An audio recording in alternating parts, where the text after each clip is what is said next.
I know you know, I know you are the light that will shine, shine, shine on your mind, mind, mind. Yeah, so bright, bright, bright, bright, bright, that will shine, shine, shine.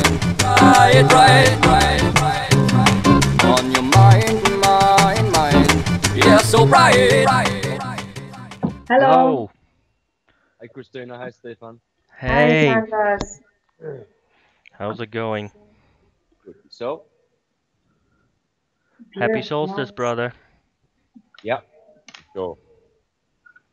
Yeah, so nice to Likewise. hear you again. Yep, likewise. Yeah, so how are you? How are your works and everything you do now? It's good. It's good as can be. I make my own happiness and my own, my own life. So, despite apparent troubles that I have, we all have. Everyone has these troubles, whether they're economical, legal, financial, whatever. We all have to just keep our chin up and do our best. Yeah. Yeah. Indeed. Yep. No complaining, guys. No sitting around complaining. It's a little time for rest maybe in the coming days. Oh, there will be. The rest is coming. Yeah. Yeah. Yep. Yeah, we saw many presentation of Atom and those new ones of yours, which are very magnificent, very inspiring ones. Yeah. Yep. Yep. Now, last time, Santos, if you remember, we were talking about Noah. And we found some interesting things together. And we put some more words up on the wheel. And found some interesting stuff that we would like to share with you. I believe Christina has sent you some. Yeah, I sent you a few pictures of what we found and what we saw. We just completely saw the astrological wheel from another perspective. Like astrology means astrologos as a word logos, and astro as a light, as a star. And also we just found that we can communicate through that zodiacal wheel from different animals from different angles. Just communicate from one angle of the zodiacal wheel to the other.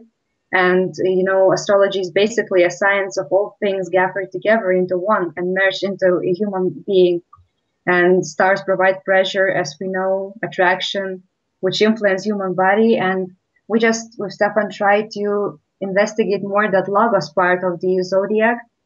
Just that energetical language communication, because we have the logos like lower, like communication descended out of vibration from higher frequencies, and we from those frequencies which are from ether, from consciousness, to the language, which is word communication. And by investigating that word communication, we are able to get more consciousness to these days and to our communication, and to get that ether fire into our actions and our lives. And we found very interesting things, trying to place different very important names and usually the words in our society, in our current world. And for example, we were very inspired by your discovery of the Noah, and what we found, in your presentations and how you explained, that was really very interesting. And we also tried to place word atom into zodiacal wheel as well. And we saw a very interesting situation here going on. Like I sent you the picture. Have you seen that already with word atom? I was on mute. Okay. Yes, I can see it. Yeah. So we just basically what we did, we just put the word atom into zodiacal wheel into the alphabet, going from Aries to Pisces, and we saw that we are again having very interesting that actually the same situation with Noah. Even the shape of the this chart of the atom is the same as Noah. and even the area is equal to Noah. And the interesting situation is that Noah goes clockwise and Atom goes anti-clockwise, and we have here like three letters are going on X, one on the horizontal and one on the vertical ones, like A, T, and M. Yeah. And also we have M and O, which is Om, like forever going on, never ending, because we have lost pillar here, or the magic corner, which is, you know, not ending anything. It's just like spirit it goes on and on and on, like Om. So what can you say about that? What is your view into that? Yeah, well, this is good because our Tom is actually the ecliptic, and the 3rd century philosopher Zosimos, the Greek philosopher, said that in astrology, astrologos, the word of God, you have ascendant, descendant, and meridian. And this spells out Adam. So Adam is definitely, it's all over the ecliptic. And as I've pointed out, St. Thomas Day is the solstice, 21st of December, today. So we are actually in St. Tom, Atom Day. And opposite on the 21st of June is when the Jewish month Tammuz begins. So that's the two solstices taken care of. They belong to Tom. And then, of course, the two equinoxes, Aries and Libra. Well, we know that Saturn, which is also Aten, exalts in Libra and falls in Aries. So Tom rules all of the cardinal signs. Excuse me. Tom rules the cardinal signs. And in fact, autumn begins in Libra. So everywhere is Atom. And of course, Noah and Abraham and Jesus and David, all of these can be found on the ecliptic. And they all have to do with the science of the ecliptic. So really, we can go back to a not too distant time in our Earth's history, and we will find that the forgetfulness of this science is only really recent. It's only very recent, and the priests of the false priests of Christendom have lost every little vestige of this great sacred science. The alphabet rules the ecliptic. The numbers, as Pythagoras said, all is number, that rules the ecliptic. Everything is on the ecliptic. And so this is why in the ancient mystery schools they taught they taught the ecliptic. Everything was to be found on it. So yes, Atum, as you can see there, is right on the cardinal signs as you found it. So very, very well done, guys. Yeah. Yeah. Yeah. I also like how when you put the Noah one and the Atom one over each other, they build this grand square together. Yeah. Yeah. Well, One is above and one is below, you know, so to speak. I'm not the first. I'm not the first one in history, and I will not be the last one who has found that Noah, Abraham, Jesus are just the ecliptic. They're just names for the ecliptic, because everything in this universe is produced by light. And in theology, there's what's called the false light, and not to be seduced or deceived by the false light. Mm-hmm. Well, in science, that's pretty easy to explain. The true light is magnetism. It's white. White light does not vibrate. So it's not impure. It's pure. It's virginal. And it's the cause of the effect, which is electricity. And electricity has two poles. It's bipolar. It vibrates. And those poles in color, they are red and blue. Red is fire, blue is water. And both of those words, red and blue, can be found in the word atom. And in the Hebrew version especially, Adam. Adam means red, red man, red blood. And backwards, mad, madre, mother, is blue, blue waters. So this is the false light. Electricity is the false light. And the scripture talks about the false light penetrating the world and deceiving the world. And the world went after the false light. Well, this light, this false light, electricity, it's not really false. It's just called the false light because it does not stand up to the true light, which is magnetism, the cause of electrical light. So when magnetism, God, decides to experience, that white light divides. Hence we have divine.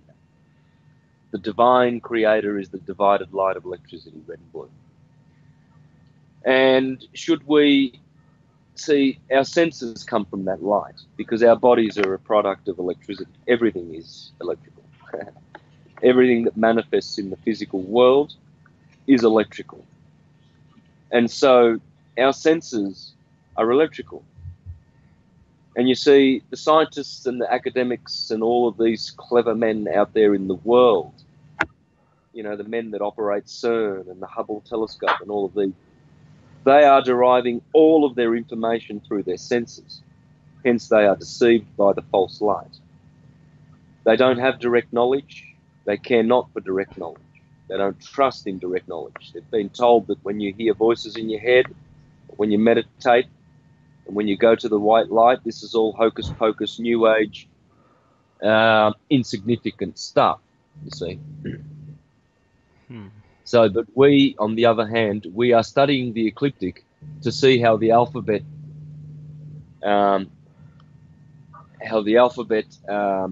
pans out on the ecliptic, so that we can understand the power of words.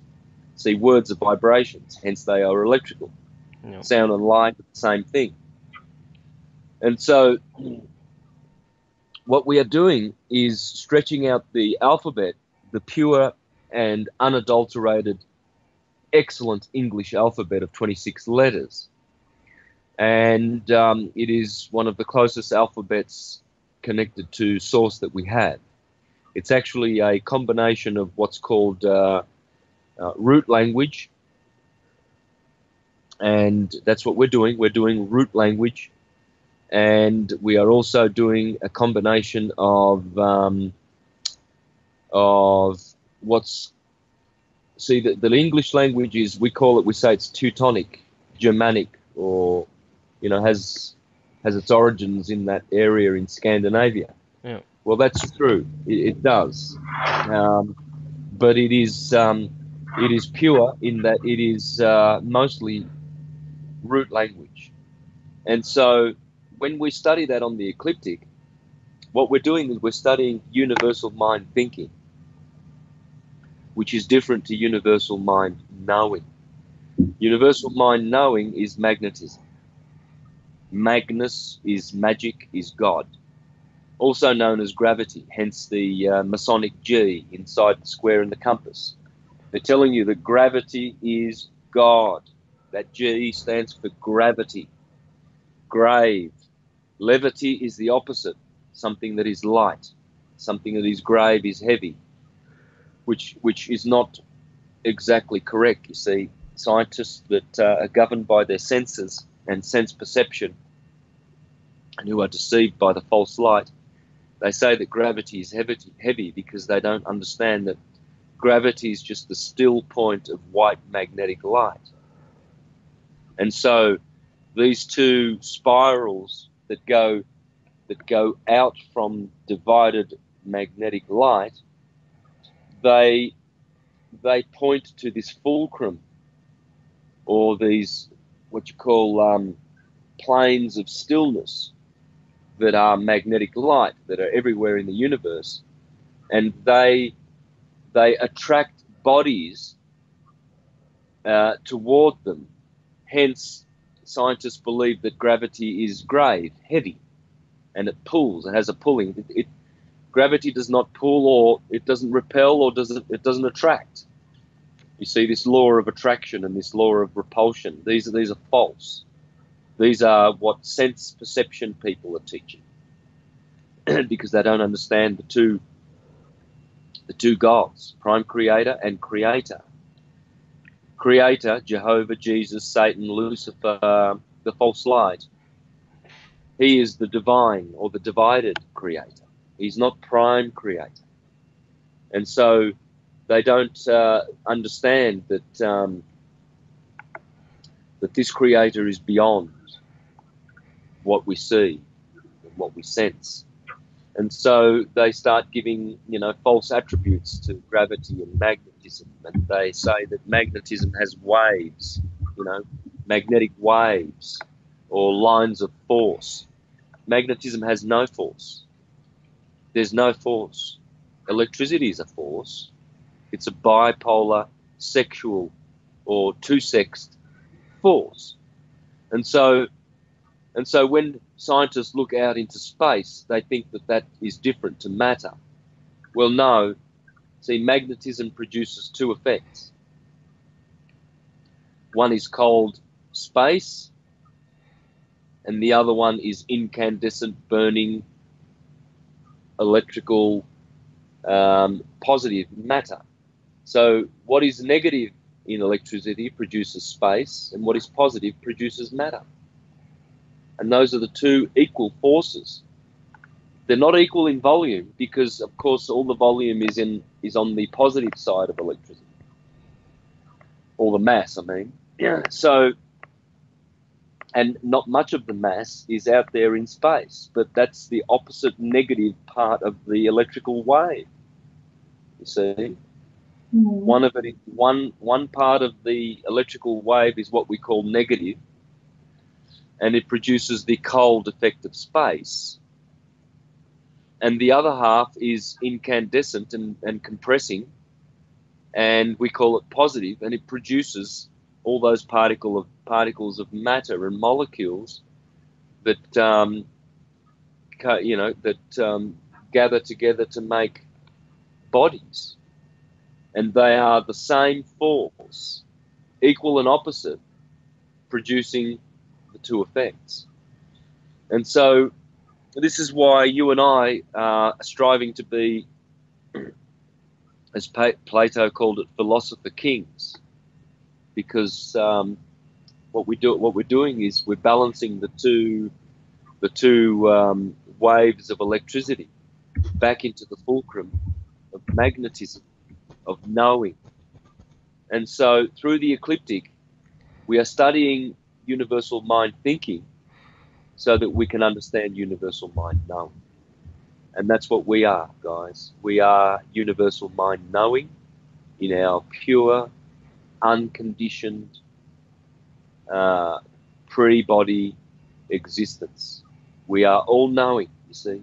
Tesla spoke about this core of the universe where all knowing exists. And he said, I have not found this place yet, but it is there, and we can access this place. We can access the place beyond this thinking world where we can know and know all things. But if you want to know all things, there's only one thing you need to study, and that is the Ecliptic. The Ecliptic is 360 degrees. 180 of it is positive, so-called. 180 of it is negative, so-called. And the positive half is dealing with the with half of the toroidal energy that is what makes up the universe, and the other 180 degrees of the ecliptic below the equator, that's dealing with the other half of the toroidal field. And so everything is produced by this torus field. Our bodies are a torus field. And so to understand it, you have to understand the ecliptic. And you have to place the alphabet on the ecliptic, just as we have done. And then you will see that the beginning is always A, alpha. The alpha is the beginning. This is why Jesus, the Ecliptic, says, I am the Alpha and the Omega. Because A is beginning, and in Greek, the Omega, the letter O, the big O, as opposed to the little o, Omicron. And Omicron is the other, there's two O's in the Greek alphabet. Micron means little and mega means big. So Omega is always the last. They always put that at the end of a word. So if there's a word in Greek that ends with O, it will not be written with Omicron. It will be written with Omega. And in astrology, we see that the sign of Libra, the seventh sign, contains the Omega. And that's because it's like a bookend. It symbolizes the end of 180 degrees. You see, so Aries is the Alpha sign. It's the first sign of the zodiac. It's called the Alpha sign. And so Libra contains a glyph which looks like Omega, and so it is the seventh sign. So from 1 to 7, we have 180 degrees of ecliptic. And so this is what what it means. It says, I am the Alpha and the Omega, because these two signs, Aries and Libra, these are the two holiest of all signs. In the Jewish system, they have the Passover lamb in Easter, Nisan, on Nisan 14, they have the Passover lamb, and then in Libra they have Sukkot, atonement, a Rosh Hashanah, and all the other festivals of joy, and that's the Alpha and the Omega. So this science of the ecliptic is the most crucial of all the sciences. In Egypt, this was called the veil of Isis, and no man has lifted that veil. Well, that is up until now, because we are lifting the veil of Isis. The veil of Isis is the ecliptic. Every particle of light, every thought travels along an ecliptic. It all begins at a 0 point called an equinox, an equator of thinking, a balanced point of thinking or knowing, and then it expands in a wave field, and it goes to the Tropic of Cancer for what we call wave amplitude, and then it goes back to Libra, the seventh sign, the other equinox, and it gets balanced, and then it expands back to the Tropic of Capricorn, wave amplitude, and then it fulfills its purpose. And every particle of light, every wave in the universe travels along the ecliptic. It starts at A and it finishes at Z. It starts at Aries and it finishes at Pisces. Aries is the Lamb of God, Pisces is the fisherman of men. This is why Jesus says, I am the first and I am the last. I am the Alpha and I am the Omega. And he is known as the fisherman of men and the Lamb of God. So it's all on the ecliptic, guys. This is the ultimate theology, and it's a science that is forgotten by the priestcraft.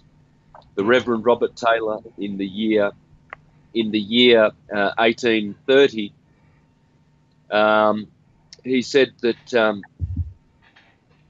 the priestcraft have forgotten the science of the Astors, and yet they call themselves pastors. Why do they call themselves pastors if they know nothing about the Astors? Star. Anyway, so there's a couple of thoughts for you guys. Wonderful. Yeah, from Alpha to Omega, from head to toe, if you put the body in there that curls around. Yeah. That would be the same thing. Yep. True. Mm-hmm. Yep. Whatever maybe, you put in there.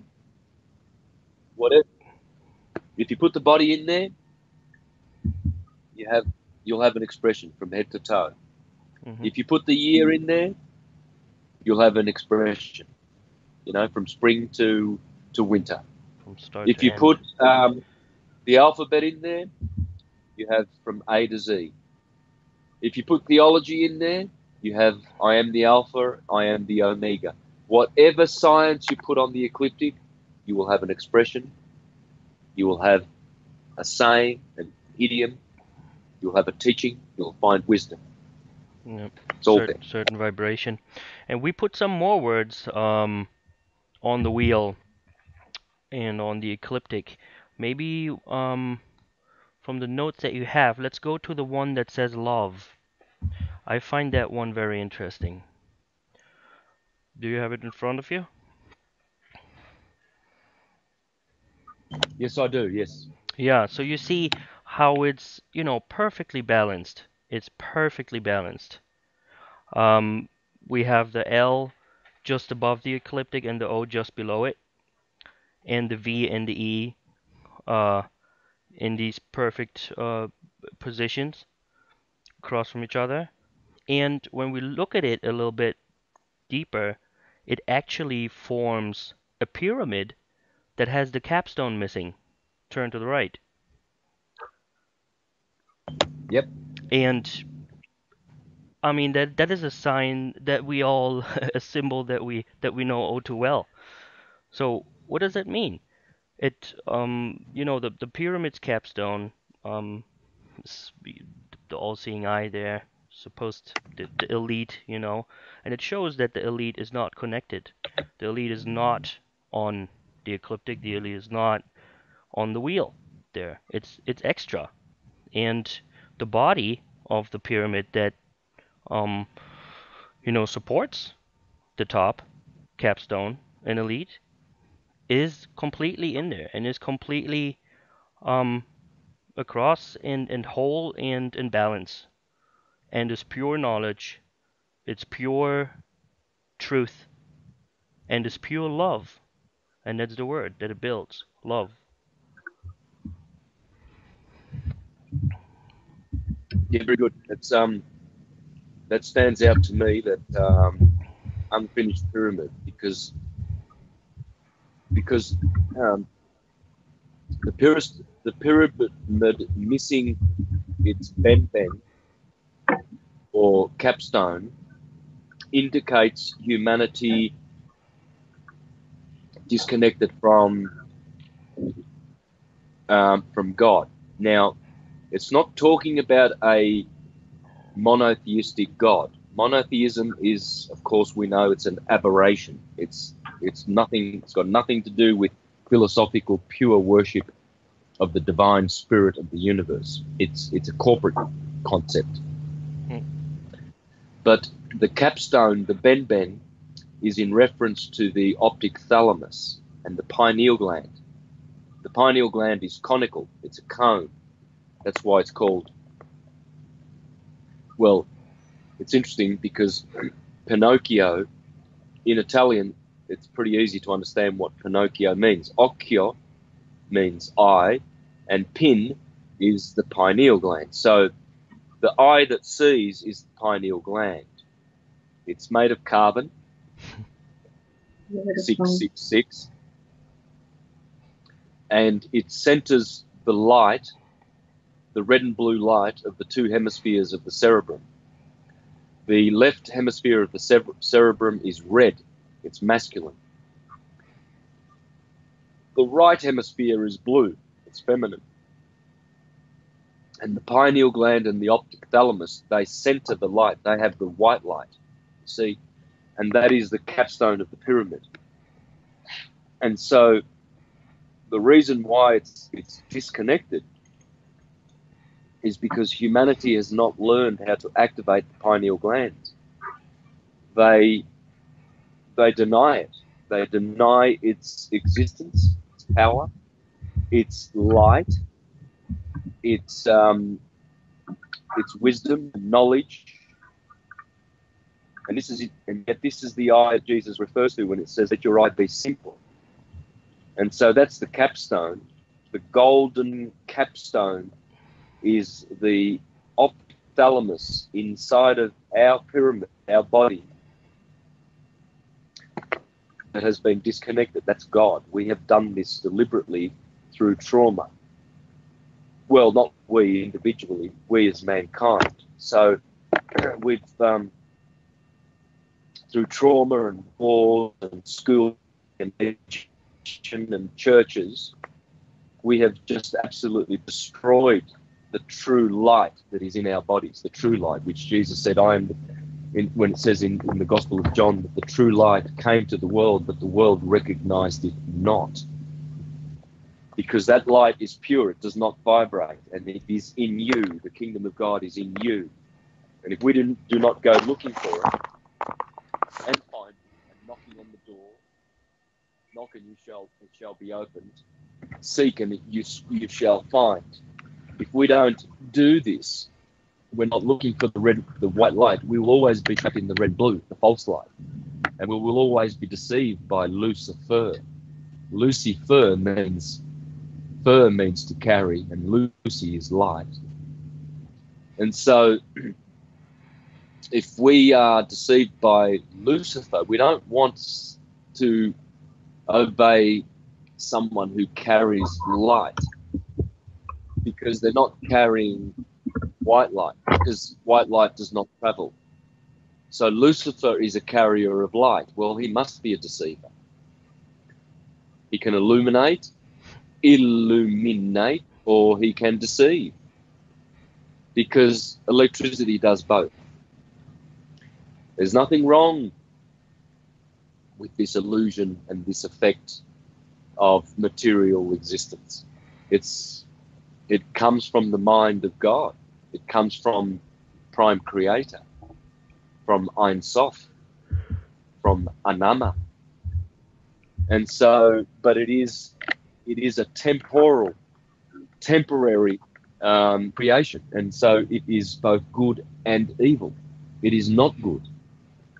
You see, magnetism, gravity, God is good. This is why you have in the Gospels, Jesus says, do not call me good, for only one is good, the Father in heaven. That is in reference to white light.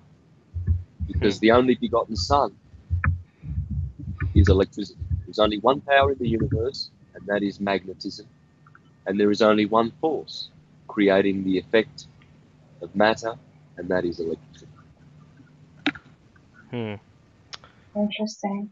And also, we would love also to bring to attention one thing. For example, what we investigated in our etymological and words in zodiacal wheels, we always see that lost pillar in in almost every word. We see that lost corner of energy. Like we saw that in the word love, for example. But when we are looking at the word God, for example, and we are placing, for instance, God into the wheel, we don't have that pillar anymore. Can you see the picture we send you with God now? I haven't seen that one. Let me find that one. So yeah, as you see here, we don't have the lost pillar. We see God, and it's very, very interesting what we found. Like we have G, like Jesus. We have that on the highest zenith of the sun, in the highest realms of the sun, the middle day. And also we have two Venuses, like Taurus and like Libra, two waters of Maris. And as also we know in lots of paintings in Renaissance and in the Middle Ages, they were always painting the crucified Jesus, and on both sides of him were two Marys crying, one Magdalene and the other was his mother, two waters. And also we see here that we don't have that lost pillar. So what can that mean? What can you tell about that? Because usually in many words which we are placing in the wheel, we have that magic corner which lets us to choose what we are wanting to do. And with God, we don't have that. Yes. Can you hear me? Mm-hmm. Oh, okay. Yeah. Well, the D is interesting, and opposite is the O. Both in signs, Taurus and Libra, ruled by Venus. Now, D is very, very important. It's a very important letter. It's the fourth letter. Okay, so 4, it has the value of 4, and it also means doorway. And a door has four corners, and so this number is the first number of 3 dimensions. You see, because you can now get a true 3-dimensional. Like, for instance, if you have 3 balls, 3 spheres, you still only achieve 2 dimensions. But when you add a 4th sphere, now you get a perfect pyramid or a triangle, so you get 4 dimensions. So this D is very, very important letter to be found in the word God. Now, I explain God to be, there's 2 gods, right? There's the causal and the effectual. Prime creator and second creator. Magnetism, electricity. That's it. It's that simple. But the D has to do with dissolution. God is generation, operation, dissolution. And everything does this in creation. Everything is born, grows, decays. Growth, decay. Generate, operate, dissolve. Brahma, Vishnu, Shiva. Creator, preserver, destroyer. And nature does this. But it's God, in that sense, is only describing the electrical force. It does not describe God, gravity, that does not generate, operate, or dissolve, because it is immortal, omnipresent, omnipotent, and omniscient. Magnetism is stillness. It's silence. It's all potential. So, but D, you'll find that in Abracadabra. Dabra. Daberu is daber. In Hebrew is to speak. In Japanese, it's the same word, daberu. Just put a U on the end of it. So, and in our language, we have the word Deborah. Deborah is a prophetess. She speaks. So, Abracadabra, and it's interesting that every alphabet begins with A, B, C, D. Ab-kadab. And there's a very special reason for that. Okay, so this Dabra, if you remove the D from Dabra, you're left with Abra. A-B-R-A. Abra. Now in Spanish that means to open. Abra la puerta. Open the door. And so when we speak, and this is why the alphabet begins with abracadabra, A, B, C, D, because that fatherly light, what we call a fatherly light, Ab means father in Hebrew. In fact, in most languages, Ab means father. But when that fatherly light produces that sound, bra, bra, abra, to open, it opens. It has the power of opening or beginning. You see, that's why most words that have to do with beginning start with the letter B. Begin, born, birth. There's countless words there. So abracadabra has to do with a special kind of light. It has to do with sunlight, golden light, visible light that helps to see during the day, daytime light, okay? Very creative. Whereas when you came to the O opposite in Libra, this now has a different kind of light. The O is more like the moon. It's more like moonlight, silvery, not golden like the sun.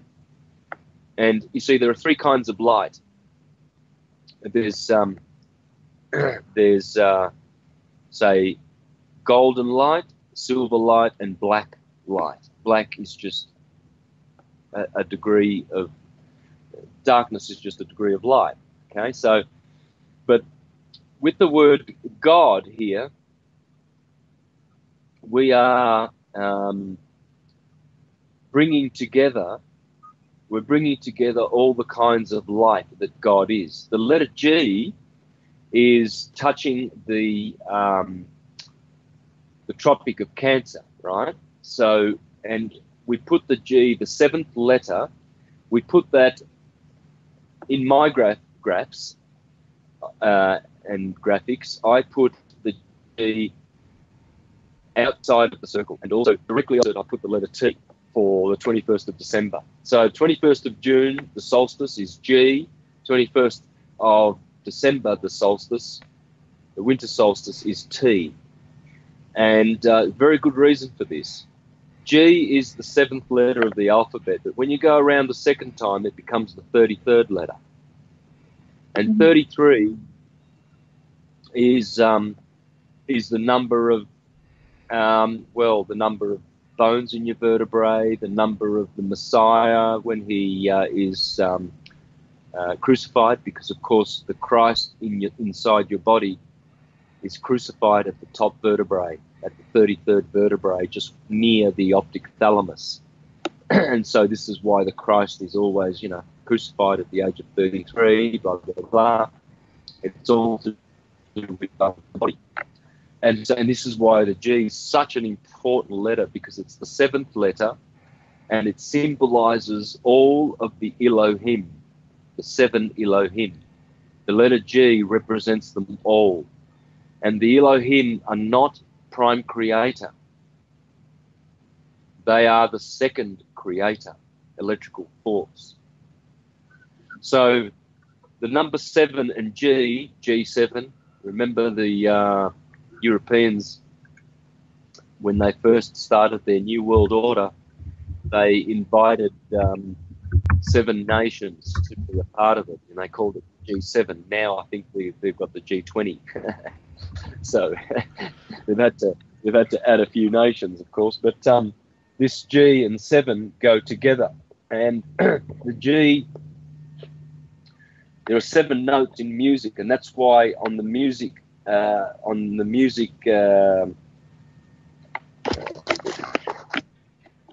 music you have what's called a G clef.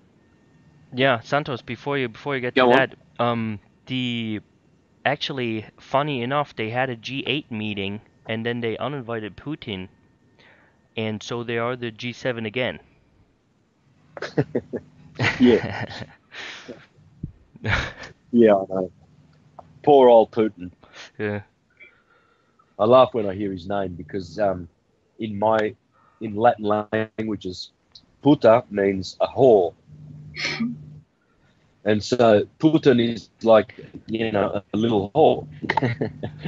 But he's certainly giving the NATO and the New World Order, he's giving them a run for their money, I see. He's playing a few tricks for them. Good on him. Yeah. And have you seen the recent events in Russia and how the economy fell down there? What the stars are saying for that? Because, as far as we, trace the news and all the rest of the things, the economy very fell down there.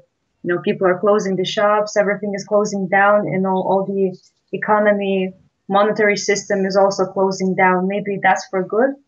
What do you think about that? You know what? I haven't seen this news. Christina, tell me about it, please. Well, what happened is the oil prices got really low. They want to hurt Putin, and it hurts him big time financially.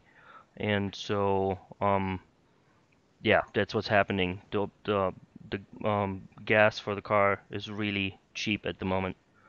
Yeah, and the whole currency of ruble just fell down completely, just, yeah, the economy. People are just closing the shops, buying everything they can. Banks are closing off as well. So, like, Yeah. very big crash for economy. It's Online maybe for shopping the has best. stopped for the most part.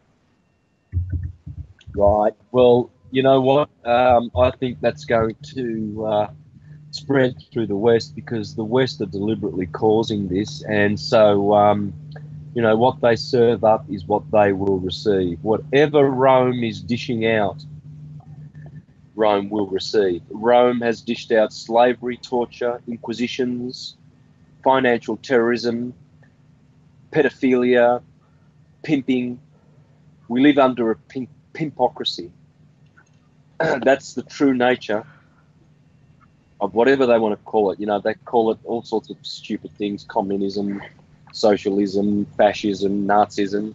It is pimpocracy, and it's run by just a bunch of pimps, mostly in Rome and London and DC, Wall Street.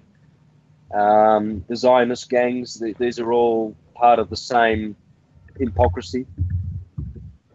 And so what they dish up is what they will receive. It won't be long before the same thing will happen to the petrodollar and Brzezinski's and Kissinger's pet currency, and they will be in jail before we know it. You know, it won't be much longer when these pimps hiding behind our beautiful de jure governments, national governments, and causing so much strife and harm to individuals and to to sovereign individuals that their time, the universe will demand justice, and it will be upon us, right, guys? Not much longer. Yeah, exactly.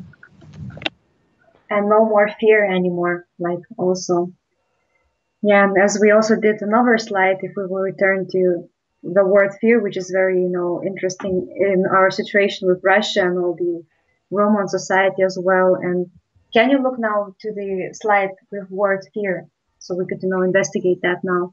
And just to recap, Yeah, we had the slide with iron and argon yeah. the last time that builds the word fear.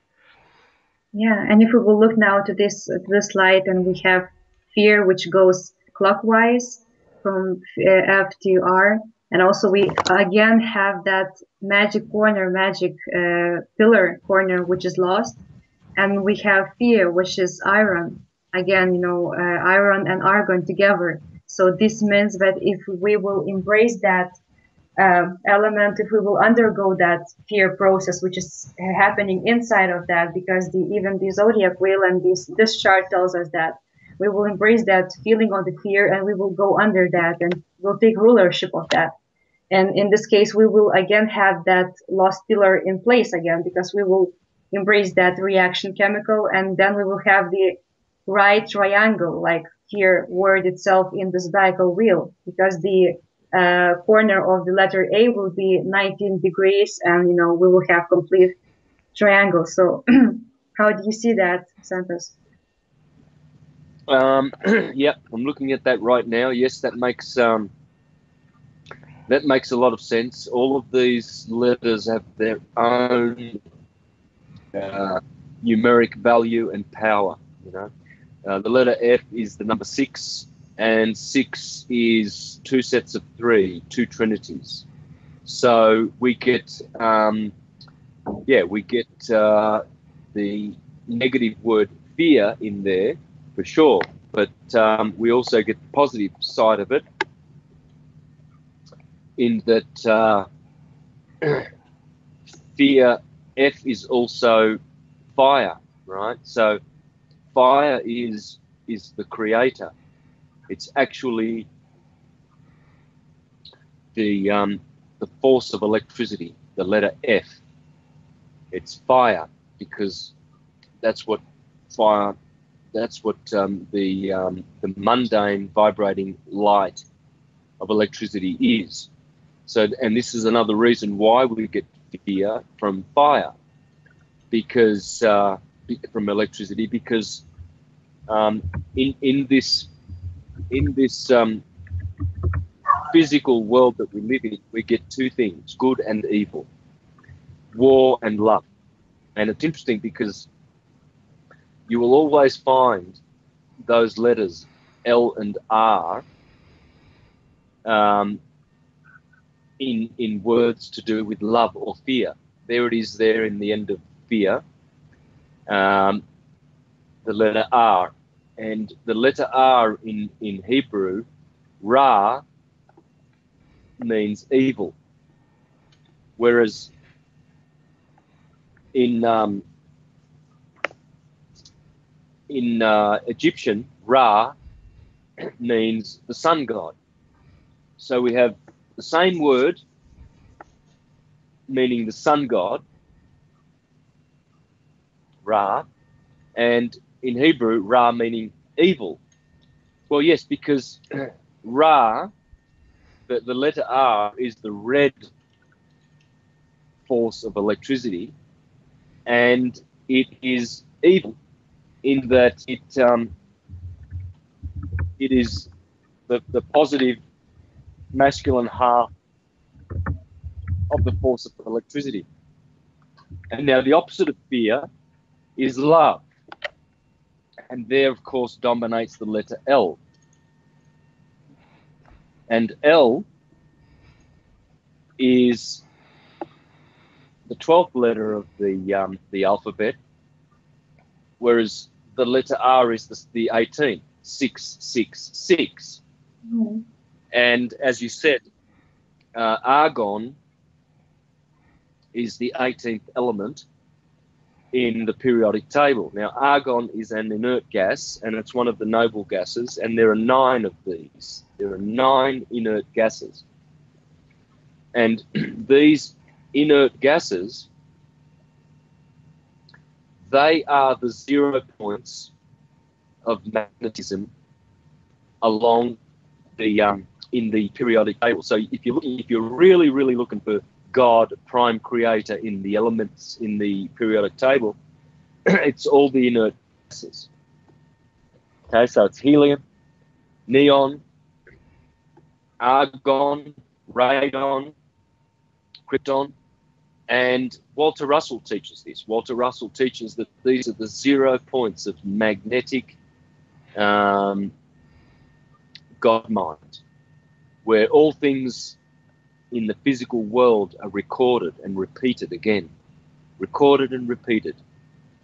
And so the word fear, it's a very good word to examine.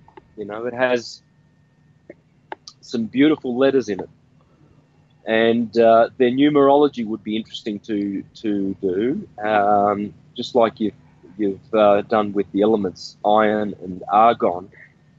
But the numerology would be just incredible. E is, of course, the 5th letter of the alphabet, and this is why you see many corporate logos have the letter E in it. Mm-hmm. Esprit, for instance. And they highlight the letter E. If you look at many corporate logos, you'll see that they always do some strange thing with the letter E. Mm-hmm. Mm. So, yeah, because it's the 5th letter, and 5 is quintessence, ether. And of course, you can spell ether with an E, or you can spell it with an A. And again, there are there's the E and the A in the word fear. So so all of those letters, you know, they have great importance there, and great meaning. Hmm. For sure. We made another inner alchemical presentation. I just dropped you a link here in our conversation window, if you can see that. Okay. It describes the inner process of alchemy from lead into gold, where we have the L again. Lead into gold. So what we found out is when you're led by a leader, then you don't shine yourself, and a leader merely creates a uniform army of lead soldiers. But when you express your energy field through you individually, then you shine your golden light, aura, and gold is AU, aura, light, Ra. So that goes hand in hand with that. Look, the ecliptic really, really opens up your mind to see words and break them up. You can break them up into syllables. You can break them up into individual letters. You can do anagrams, backwards, forwards, and once you do this, and only until such time as you do this, you will understand the dance of consonants and vowels and syllables that are actually the creators of the universe. And this is why atom is the first and original word. All words, thoughts, things come from atom and go back to atom.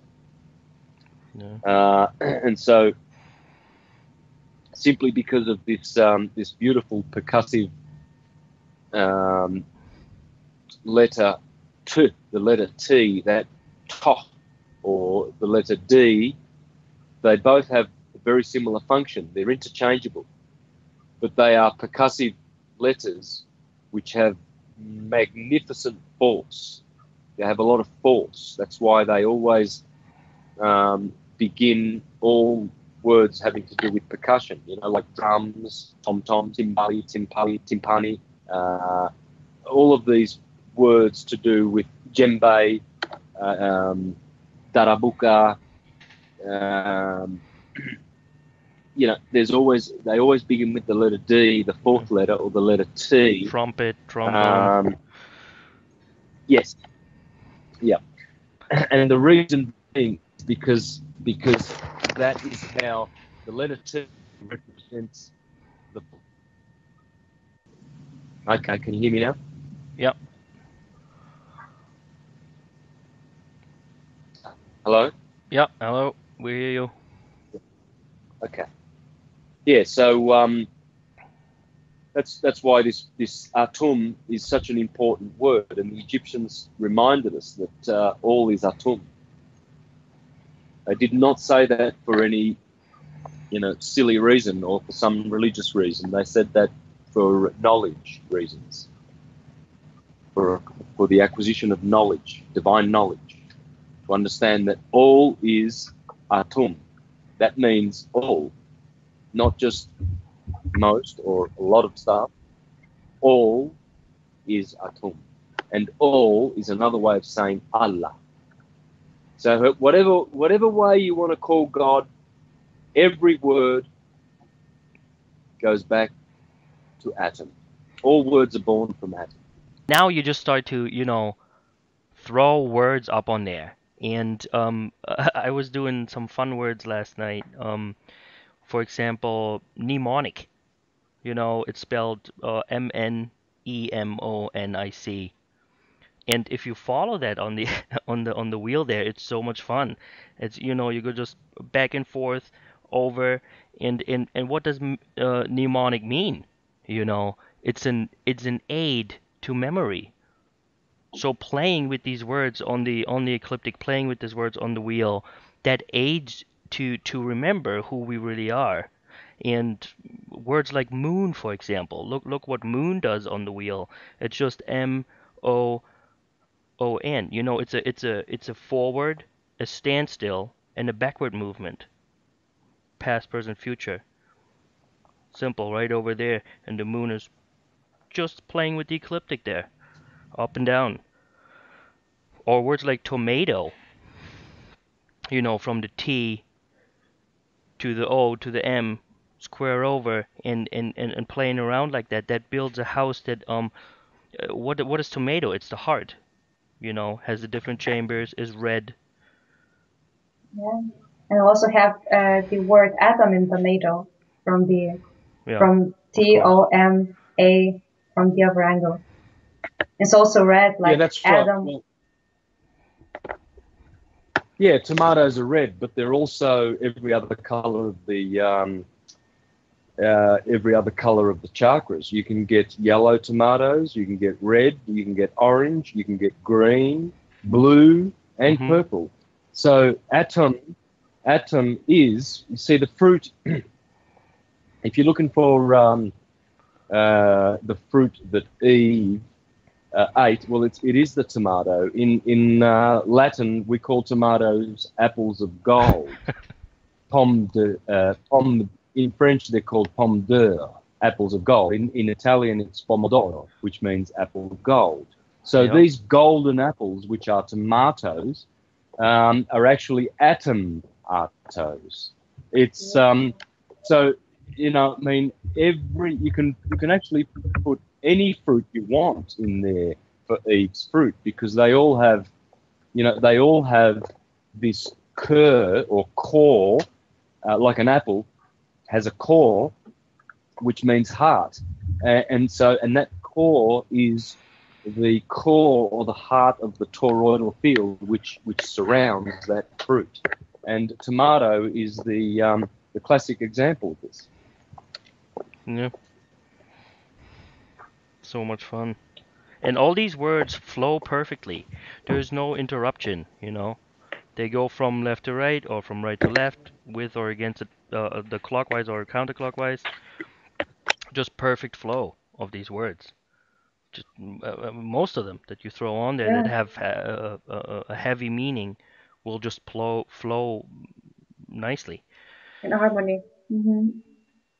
And also in the word atom, we have not only atom as a male, for example, if we will look into two parts, but also if we look from other angle of the axis, we have Mata, which is Mat, you know, the goddess of the Egypt. So we have feminine and masculine in there. From the ecliptic. Well, Adam is just an anagram for madam. Just put an M in front of Adam's name, and you have his other half, because in every word, as I've explained in my atom presentation, every word is neutral, sexless, and masculine and feminine. Every word. Every single word has those three attributes. The Holy Trinity belongs in all words. So, you know, if you're going to look for everything to be masculine in the universe, you will fail. If you're going to try and make everything feminine in the universe, you will fail. Because what you will find that everything in the material universe is both masculine and feminine at the same time, and also androgynous at the same time.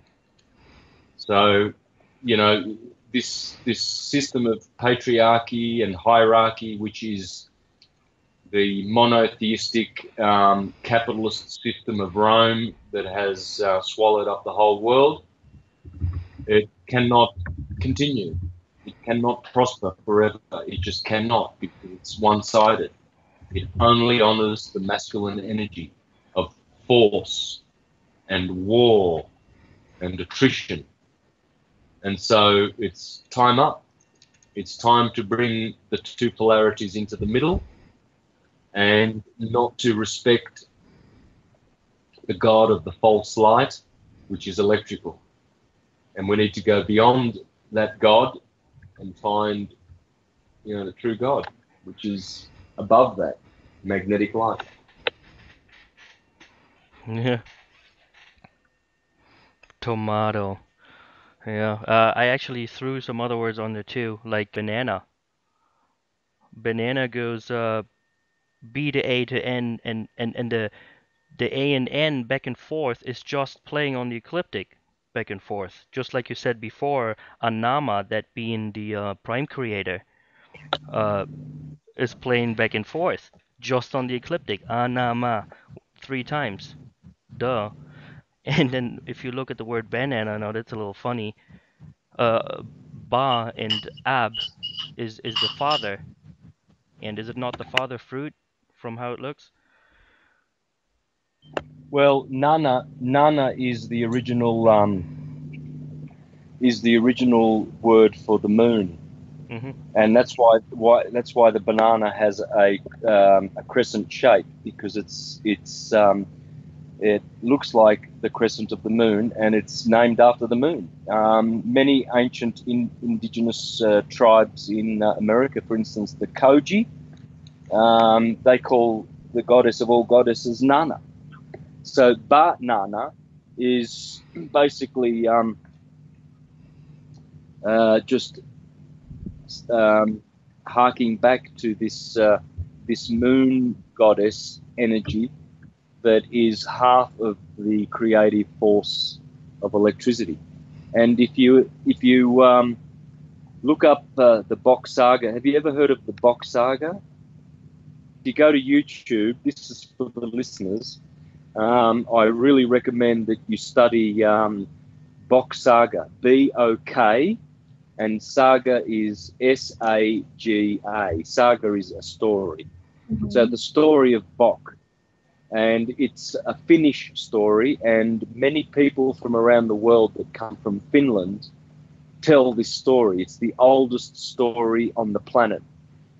They claim that it's older than Sanskrit writings like the Ramayana. In there, they talk about banana being one of the first foods of mankind. Banana, papaya, and coconut. These three were the first foods of mankind before we started agriculture and diversifying our food supply. But it's also interesting there, because earlier on I was speaking about English being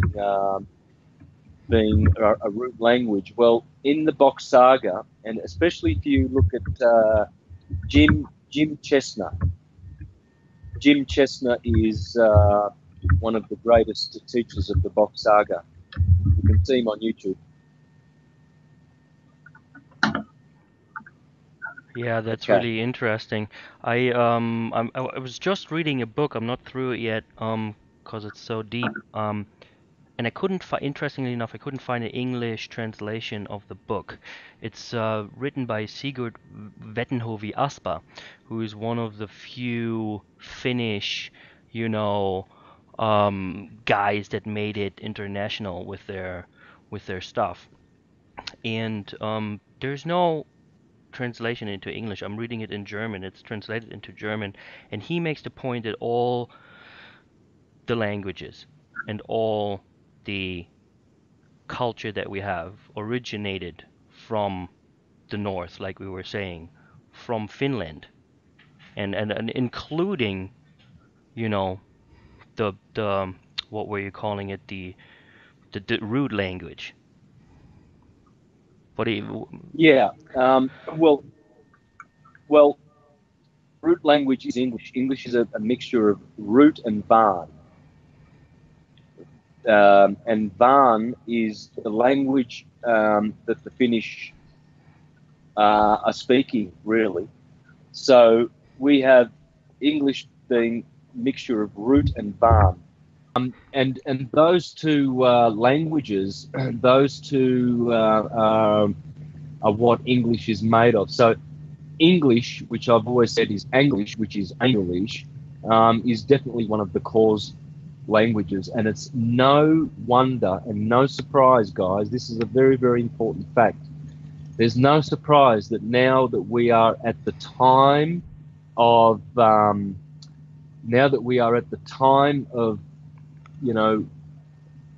virtual paradise coming to this earth, and the golden age and bliss and rest and etc., etc. It's no wonder that English has made itself very, very prominent in the world as the world international language. There's no mistake about these things, guys. There's no mistake ever in this universe. It's so beautiful. And appropriately, English has risen up to take that place, because it is the language that will lead us to astrotheology and to unity language and unity consciousness. It is exquisite language, and it is one to really study. It is unique amongst all languages, and it has a claim to to being one of the root languages. Not that Sanskrit and Hebrew and Egyptian are not. They are also. You know, I've always said that the languages, they're all just muddled up Hebrew. Well, that's what the Kabbalists say anyway. And I agree, they are. Mm-hmm. Not that Hebrew, you know, not that Hebrew has any special place over Sanskrit or Egyptian or English. They all are special. And they are all, you see, when the Bible says that God in the days of Nimrod confused the languages, well, on one level that can be taken to mean that the languages are all just, you know, they're all just anagrams of the same one language, which is light. And you and I, we are proving this by the ecliptic. We're proving it. We're proving that if you put the language on the ecliptic, you can get all of these wonderful discoveries. And all languages can do this. They all have this ability. So they're all confused in that sense, in the sense that they all can be united back to the same cause and the same fountain of unity. You guys will also, because you speak other languages, you guys will also see this happening in other languages. I've seen many examples of this in German, you know, in Danish, in Dutch. So it's not just a phenomenon of English. I've done syncretism in Italian, Spanish, Portuguese myself, and there are endless examples of this showing that words are just light. Yeah, let's just throw in another example. Since I'm German speaking, I can attest to that. For example, the word for month in German is Monat. It's M-O-N-A-T. And Monat, where's the moon at? Right? You're looking at that, and if you follow it on the wheel, it's the same thing. Yeah. You know, and now this really becomes a device, a tool for the mind to understand time. That's what monad is, and that's what you see when you put it on the wheel. It's beautiful in any language. Yeah, and we call it Luna. Well, Luna, of course, as I said before, the Koji Colombian indigenous tribe that have nothing to do with the West. You can actually see a documentary on the internet about the Kojis. That's C-O-G-I. I recommend to everybody to watch that. The Koji tribe, and they call her Luna. So the goddess of the universe is Luna, moon. Back in Egypt, they called Osiris and Isis, the moon, they called it Mont and Montha. So it's exactly the same as in English, the spelling, except you put an A on the end of it, Montha. And that is the god and the goddess of the moon. So it never has departed from us. You know, every letter in every language has the same value and has the same meaning and has the same force and the same creative power. So we need to understand this, that as we open our mouths to release sound, we are creating with this abracadabra. Dabra, you know, being the word to speak in Hebrew, daber, in Japanese, daber. So in Italian, we speak with our lips, which is called labra. Labra. Funny, because in Spanish, a word is palabra. Palabra. Well, there's abra. You know, in lips, in Italian, it's hiding. In word, in Spanish, it's hiding. Same in French, Portuguese. So what you're finding is that we have this beautiful mouth, and we have lungs and larynx and vocal cords. In fact, the Egyptians said that the lungs are Isis, the larynx is Osiris, and the vocal cords are Horus, the word of God. So when you open those vocal cords and you make these funny sounds, you know, d, b, g, z, b, all of these tones and sounds, and in some cases you use your teeth, some cases your tongue, your lips, your throat, to produce all these sounds with your Isis, Osiris, and Horus, lungs, larynx, and vocal cords. And what you're doing is you're actually creating. We are creators because we have the power of word. We have this power, and we are very, very powerful. So we need to use and choose our words very, very correctly to create the right effect. We want to produce an effect, and the effect we want to produce, we want to last eternally, and to be good, and to give us returns of peace and tranquility and blessings. We know that if we speak the right words and act accordingly, good things will be returned to us. But if we go around telling lies and misusing this beautiful gift of voice that we have, and to be able to speak words, it's very intelligent. Our bodies and our minds are very intelligent, the way we make words, you see. And so this beautiful creative force of abracadabra, I create with speech, is the gift that the gods have given us. You know, we have kingdom of heaven is within. The kingdom of heaven is the power to create.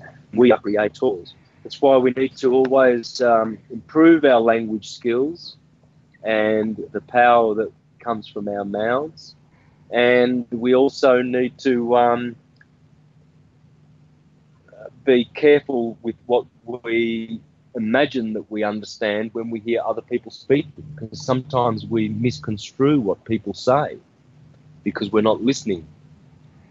And in many cases, this is why the bar, the legal system, they know this. They know that we don't listen carefully, and so, you know, they are accustomed to using expressions that are fully charged with a special meaning, and which usually goes straight over the top of the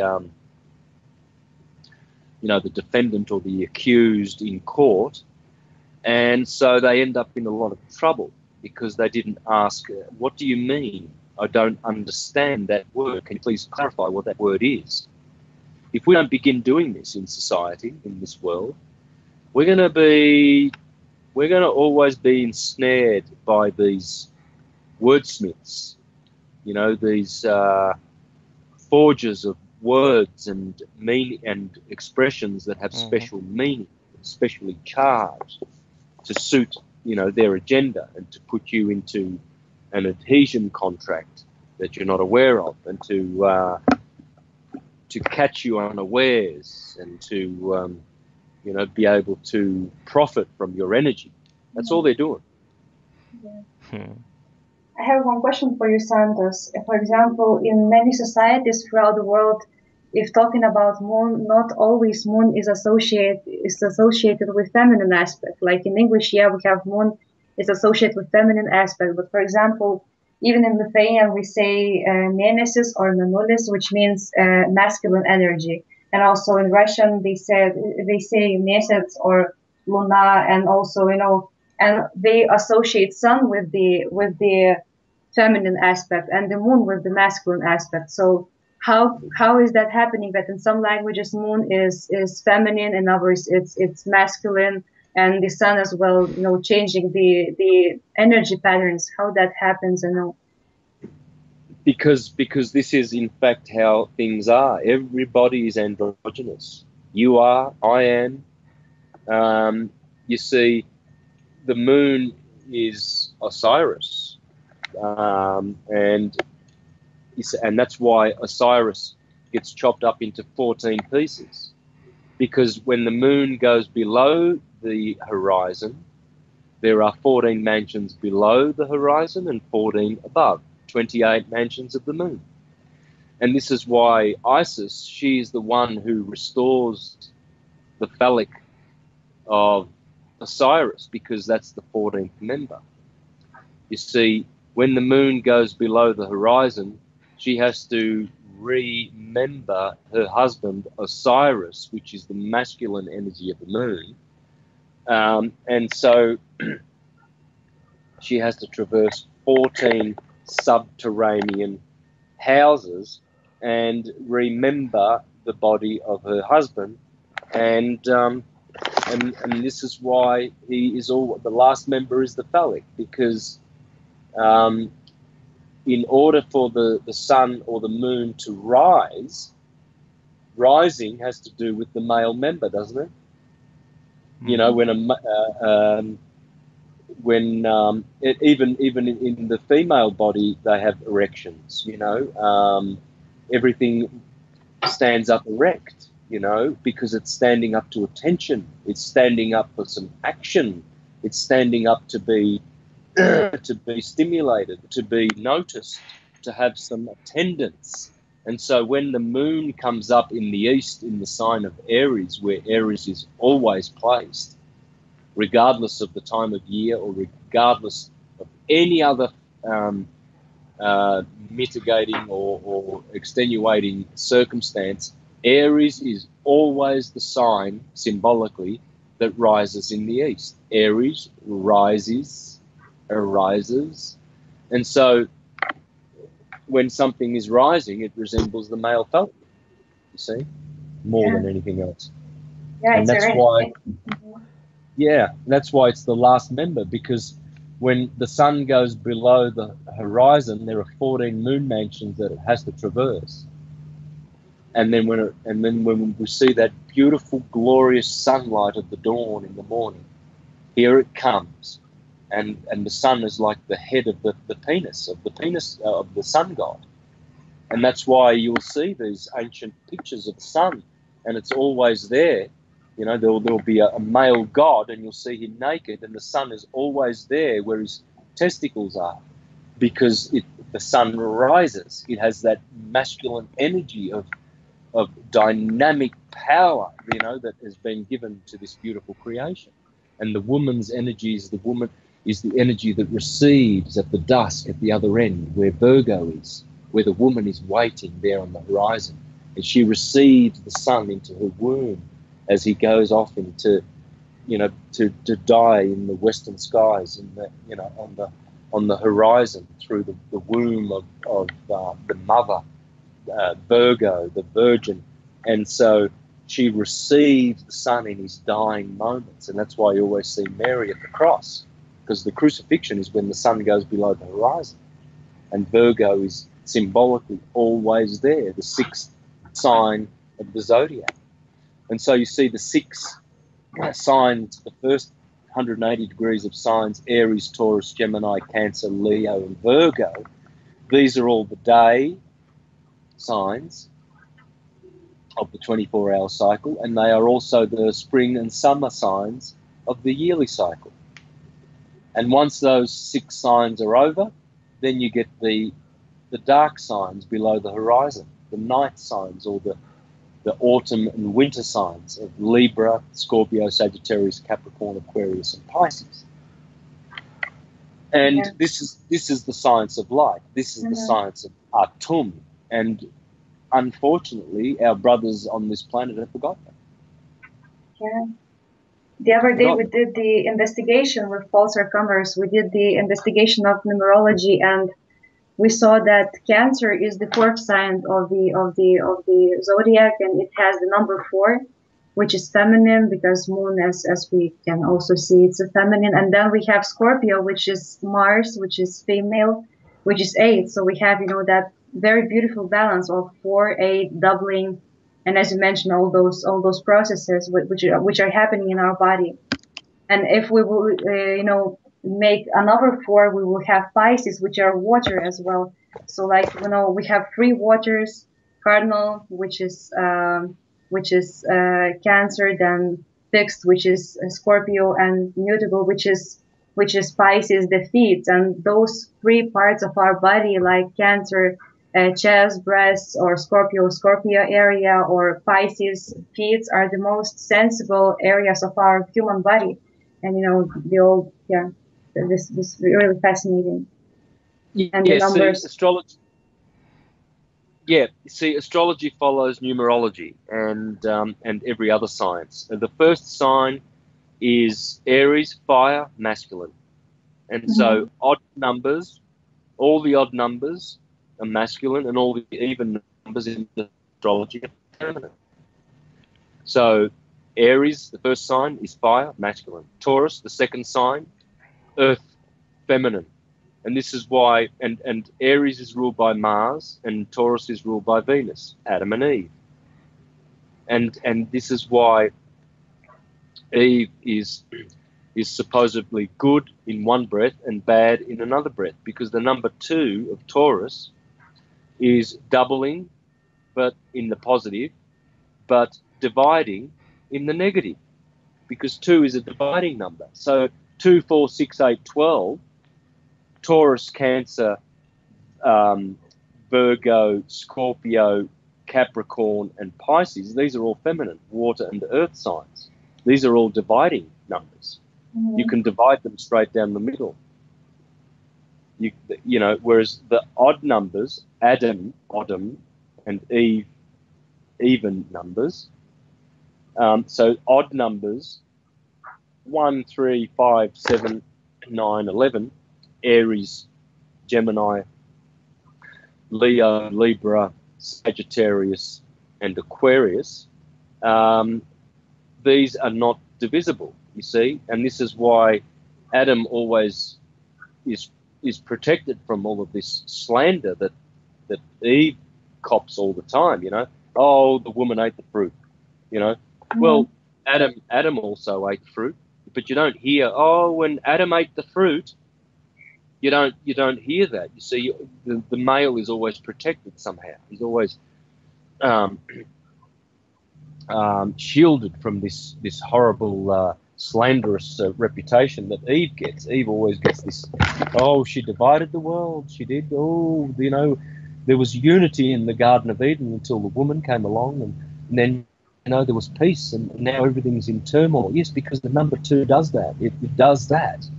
The number 1 unites all things, and so does 3, the Holy Trinity, and so does 5, the number of joy and bliss in the universe, and 7, oh my God, in Kabbalah, it talks so much about how God loves the number 7. There is nothing more beautiful in creation than the number 7, And then there's 9, the 9th heaven. And so you see all these odd numbers, they get all the glory. And then you get the 2 is division, 4 is death. In Japanese, the number 4 means death, shi. And shi in Hebrew is fire. Interesting, isn't it? Then you've got 6. 6 is a hex. And when you get hexed, oh boy, that's not a nice thing.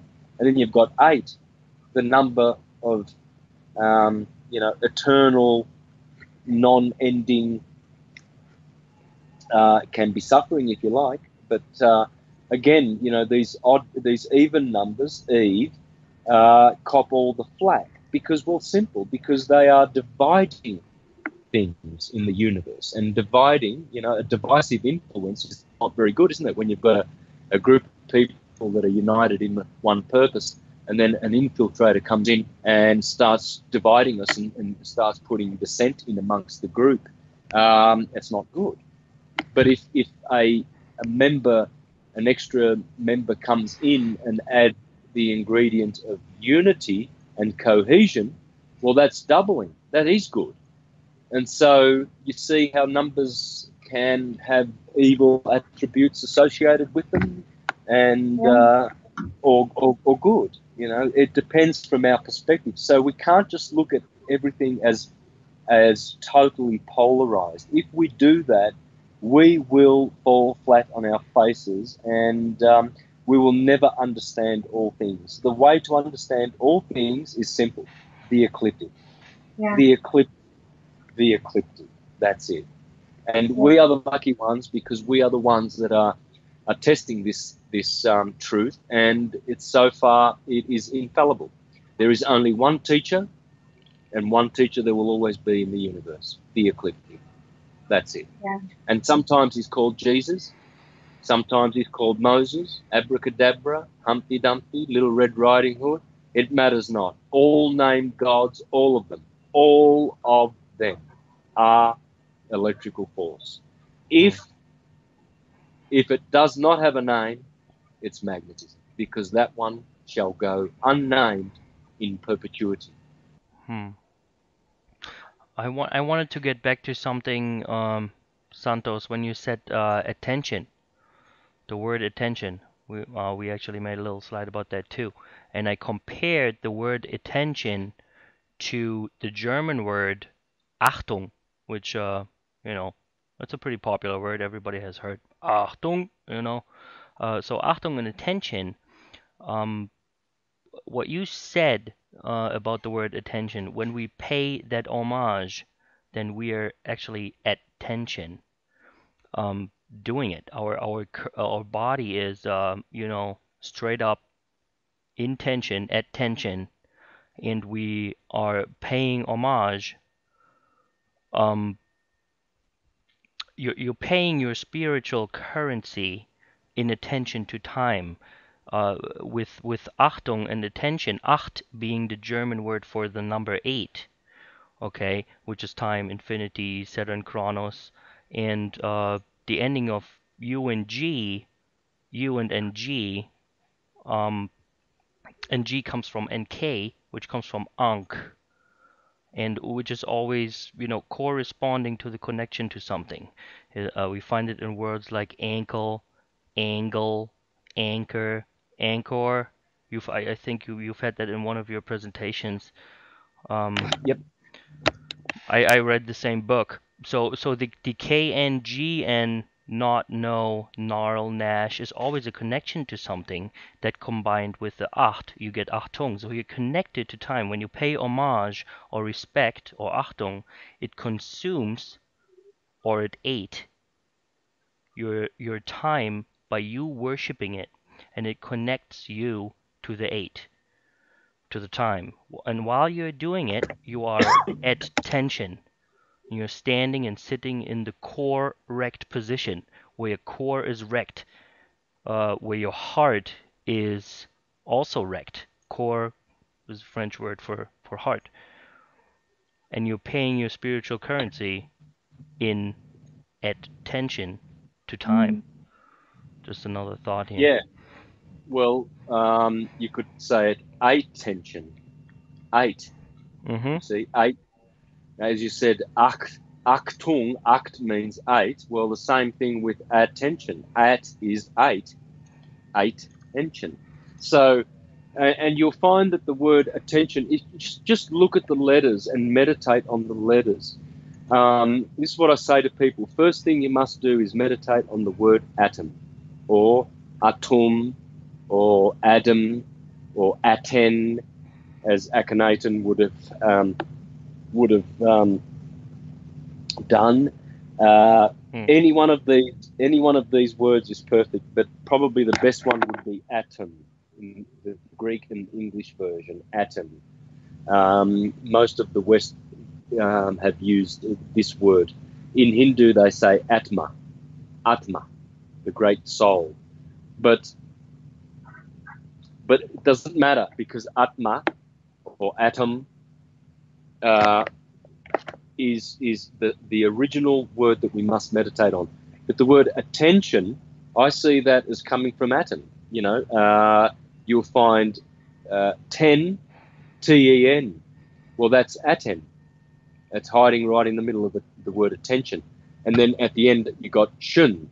Well, I've established that any word that ends in shun, T-I-O-N, is just coming from the word atom or aton. So it's attention. It's all goes back to atom. Pay attention is what an atom is teaching. So again, as I've said, all names, words, thoughts, things, anything, whatever you want that you've seen or know of will come from, is born from atom and will return to atom. And as I've shown in my presentation called Atom and the Ecliptic, that Atom also contains the names of all the 7 Elohim, but in particular, it's dealing with mostly the planet Saturn. So Saturn is, another way of calling Saturn is Chronos. Chronos is time. Time is T-I-M, Timmy, time. And so all things that are born in time, Atom, Tommy, or Timmy, doesn't matter whether you want to call this god Timmy or Tommy. You know, that's why they say to hell and Tommy. Well, why do you go to hell and Tommy? Well, because that's what it means. Everything born in Tom, Atom, will die in time. It will not survive time. Time cannot be, you cannot survive it. You will be born in it and you will die in it. And so this is why at the beginning of the word atom is the beautiful letter A, the alpha, the number 1.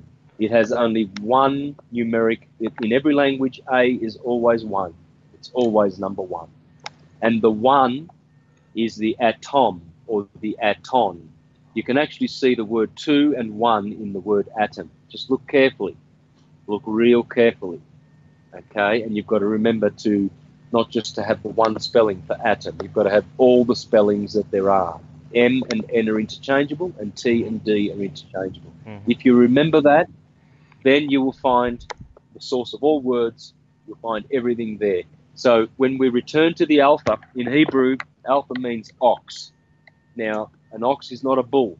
An ox is a sterile bull, just like a mule. A mule is it's not a donkey, it's not a horse, but it's a hybrid, and it does not procreate rather. So the ox is a sterile animal, and of course alpha, the letter A, is also called alpha privative. And alpha privative is the letter that you put in front of a word to deprive it of its meaning. So in the case of atom, if you just take the A away, you're left with the word Tom, which means cuttable or twin. And that's why Thomas means twin. Next time you check any male friends of yours that are twins, check and see that one of them is not called Tom, because you'll find that one will be called Tom or Dennis or Tony or Adonis or Adam. You'll find that. I've found this in 50% of the cases of all twins that I know, that their name actually means, etymologically means twin. So if Thomas means twin, Thomas Didymus, the twin, well then atom means the unit, undivisible, not cuttable. And so we must return to the alpha. That's our, to the ether, to the original unit or unity consciousness. That's the point. That's the point of the word atom. It's teaching us to go back to cause, as the prodigal son did, as the great king did. He came, he left his wisdom, then he returned to the skies. Every culture talks about this, and this is what we're doing. We have our souls have slipped through the 10 concentric rings of creation, and we have fallen to the lowest kingdom, Malkuth, the earth, the opposite of ether, earther, and now we have to ascend. And as Moses lifted up the serpent in the wilderness, so the Son of Man must be lifted up if you want to ascend and be born again, Jesus says to Nicodemus. No man has ascended besides he who first descended, because we have to descend to this condition of conditions. You see, we are now living in a world of conditions, 7 conditions, 7 chakras, 7 heavens, 7 colors of the rainbow, 7, the octave of creation. We have We descended, but then we have to ascend, and we're not going to do that by going to church or by, doing any of these what they call works. Salvation is through faith. Now, then that doesn't mean what you think it means. That's not what the churches will tell you that. Jehovah's Witnesses will tell you that, if you don't go witnessing and banging on people's doors and trying to save them and do good works, you won't be saved. But if you don't have faith, on the other hand, you won't be saved either. You have to believe. Well, none of this is saying what we think it's saying, because the letter of the word kills and the spirit of the word vivifies. We have to understand what the literary meaning of this is, not the literal. And so when we look at the literary meaning, we find that the works that we have to do are works that are coupled with our belief that if we raise our body's cerebrospinal fluids and we learn the science of ascension, which is a science of keeping the body balanced in its acidity and alkalinity, so that we're not consuming all of the beautiful monthly seeds that we get in our body. Every month there is a seed, a psychophysical seed born in the solar plexus. Mm-hmm. And if we do not ascend those seeds back to the optic thalamus, well, then we're not going to put that missing pyramid capstone on our bodies, and we're not going to be complete, and we're not going to see that the pyramid looks like the letter A, doesn't it?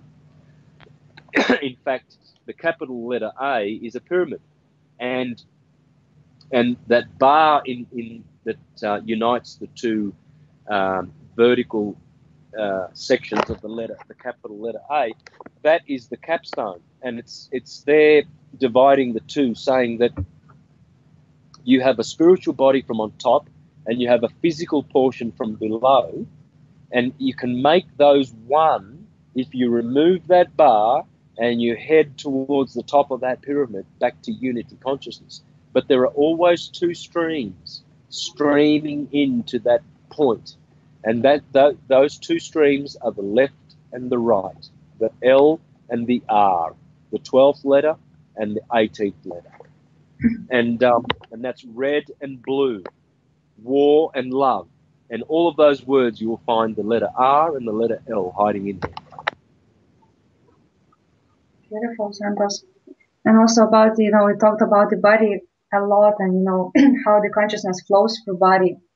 So what I found that, for example, when child borns, he has completely open portal in his body from his head, which has a portal, which has a hole, while he's a child, and he has the spinal system, and all the body is open for the energies flowing through spinal system. And then when the child becomes, older and older, and the sleepfulness process takes place, that first of all, the Aryan or the toroidal field, hole in the head starts to close off, and child loses that material connection of the spirit, and he's left only with that Scorpio area energy flowing. So what do you see in this case? And also we see that Aryan sign and the Taurus sign symbolizes some kind of the holy grail, like the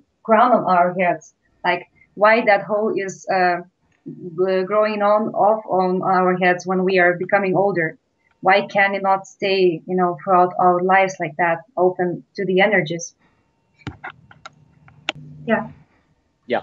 Okay. Well, there's no mistakes in the universe. There must be a good reason for that, yeah. And I would suggest that this is done to entomb that light. Once again, tomb is from Tom, atom, and you see, we are atomites because we have an anatomy. So once the light, when we are born and we are newly borns, that light is in our bodies, the light of God, it's entombed in the body. So it's closed up. And so the story of man is the story of reactivating that light. finding it again. But only philosophical types, lovers of wisdom, are the ones that will be inclined to do such a thing. Others will be distracted by the red and the blue. You know, the economic opportunities of getting wealthy and rich in the world, the political opportunities of being powerful, the media opportunities of being famous and well known and well respected for your acting skills, you know,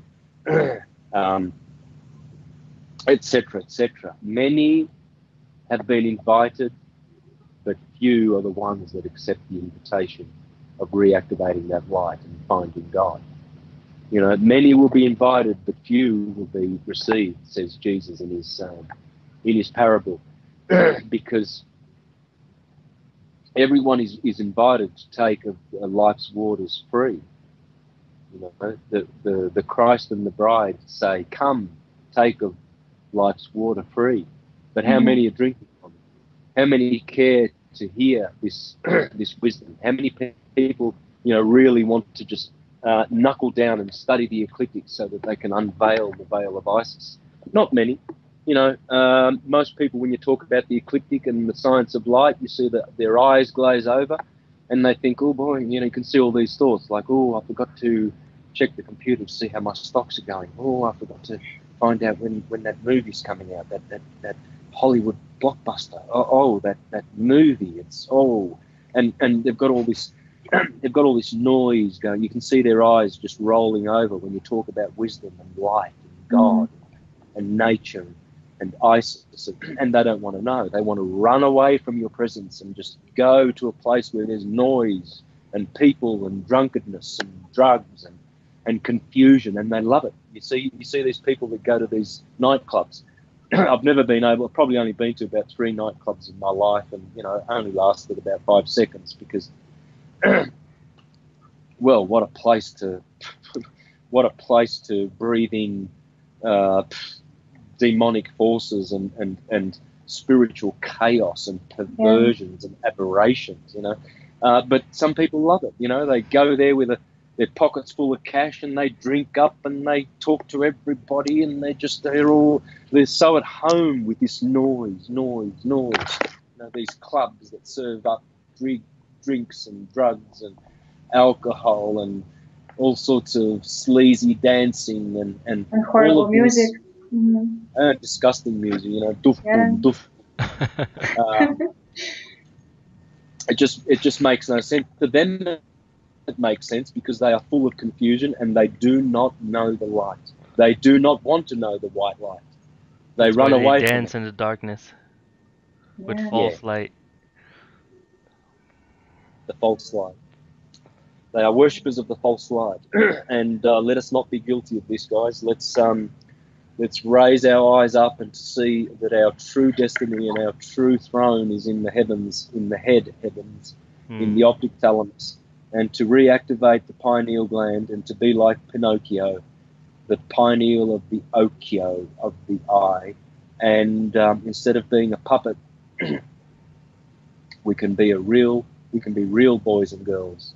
In other words, we can stop telling lies so that our noses grow. We can stop being distracted by the shows and the circuses and the salesmen that tell us to come here and go there. And you see Pinocchio's friends were all turned into swine, and just like Ulysses' men and all the others that lost their way. Are we going to be of the number that lose their way because broad and spacious is the road that leads off into destruction? Or are we going to be the ones that find the narrow path and walk on it? You know, tight and cramped is the road leading to everlasting life, and few are the ones finding it. No truer is that statement. No truer. You will not find a truer statement. The broad and spacious road is the road that everyone's on. Jehovah's Witnesses, Catholics, you know, Republicans, Democrats, fascists, corporate businessmen, Hollywood stars, they're all on the broad and spacious road. They do not know the path of life, and they don't want to know it. And so let them go, because they will fall off the precipice sooner or later, and off they will go into their hellish reincarnation, where they will, come back as swine or insects, rodents, and they will just have to fight it out again and kill and be killed and live the life of war and love. You see, every time you taste from the apple of love, you're also tasting of the apple of corruption. And so everything good that this world gives you will also give you its other side. It's not impartial. There's no impartiality at all. If you get something sweet, you will also receive something sour from this world. And that will happen repeatedly, forever, if you so wish it. But if you decide to find the white light, you can overcome all of this. He that overcomes, I will give a white pebble with a new name on it, and he will find the bliss of God's kingdom. He that overcomes. What do we need to overcome?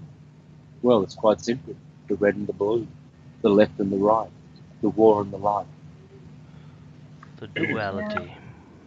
Yeah, and everyone can do that because we have that red area, healing, cleansing area of our body is the Scorpio, the holes, and from that, everyone can ascend and reach that blue part of the body, blue chakras, indigo chakras in the head.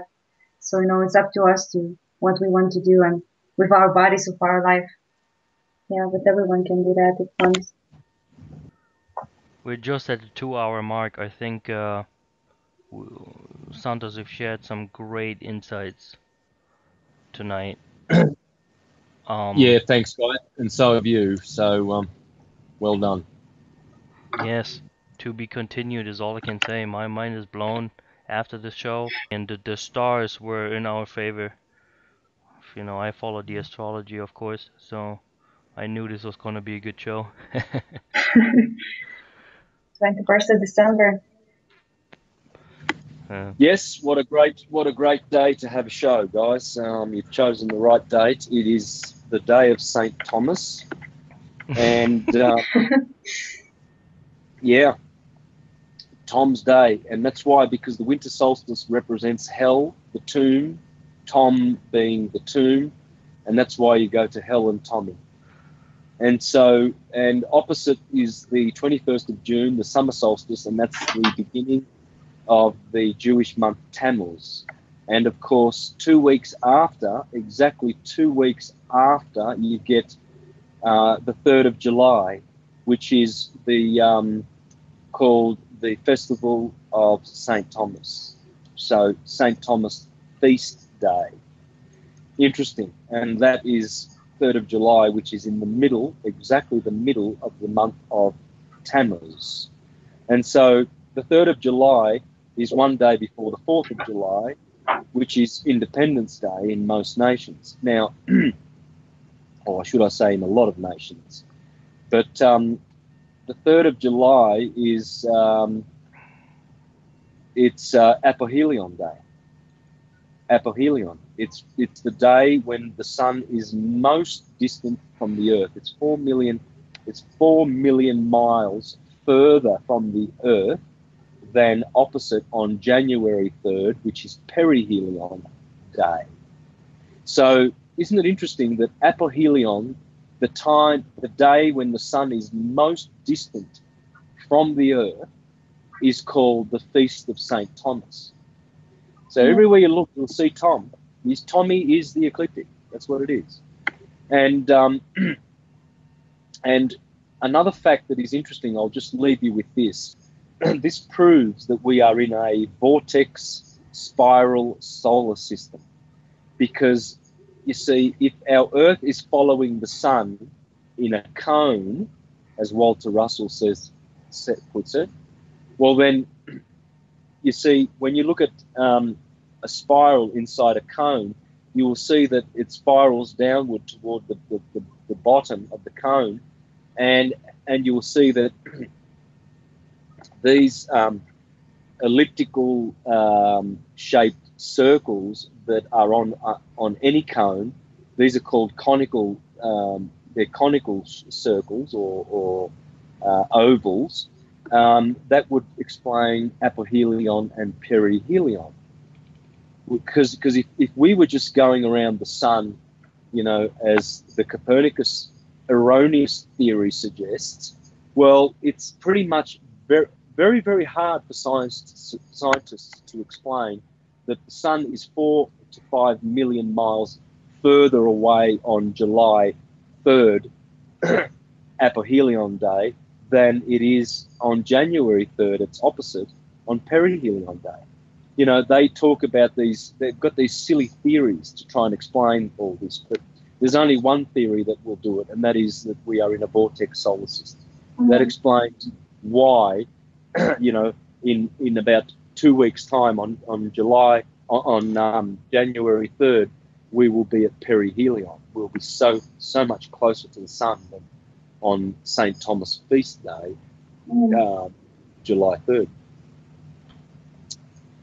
So it's always good to have the mind open with proper science and to turn your back to these academics and educated fathead disease types that are just repeaters of erroneous opinions and theories, always learning but never coming to an accurate knowledge of the truth. We have the ecliptic, guys. We have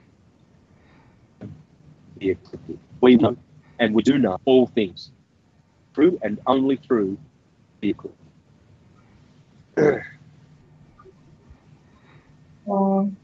What a beauty.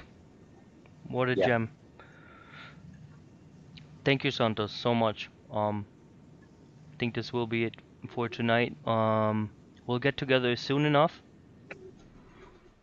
We wish you a happy winter solstice. Hope you get some rest during this time of receding energies, and we'll talk to you soon. Thank you so much, Thanks, Santos. guys. Much love. All the best for the holiday season, and many blessings to you. Thank you. To you as well. Thank you. Bye-bye. Bye-bye. I know you are the light that will shine, shine, shine on your mind, mind, mind. Yeah, so bright, bright, bright, bright, bright, that will shine, shine, shine, bright, bright, bright, bright, bright on your mind, mind, mind. Yeah, so bright, bright.